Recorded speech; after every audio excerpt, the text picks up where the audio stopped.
In this video, we're going to be talking about the oxygen cycle. It typically moves through the atmosphere, biosphere, and lithosphere. Atmosphere being the top part of the earth, the air in general, biosphere meaning plants and animals, and the lithosphere, which is a part of the crust/mantle. The oxygen cycle also it contains of many intricate processes and complex motions where it moves from these different regions. Without oxygen, humans and animals cannot survive, and many geological structures like bridges, rock like mountains, all of those would crush. This is the oxygen cycle. We're first going to start off with a process known as photolysis.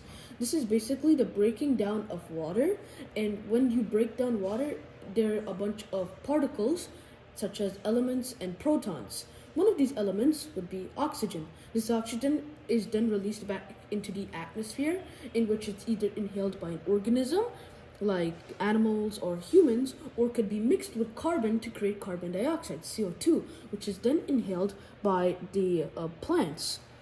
And then through respiration, it can either come back out as oxygen, or it could use the carbon dioxide to create glucose. And basically, using the photosynthesis process, it uses sunlight and the carbon dioxide to create food for the plant. Also, through plant respiration, it can release oxygen back into the atmosphere. Now, whenever this plant or animal dies, through a decomposition process, it can turn into a fossil fuel after many years and after lots of pressure. This is then taken up by a factory who burns this and releases it as carbon dioxide. This carbon dioxide can then be inhaled through a plant and can be used for creating food, or through the plant respiration can be released back into the atmosphere as oxygen. This is all about the oxygen cycle. So basically, it goes through the atmosphere, biosphere, and lithosphere.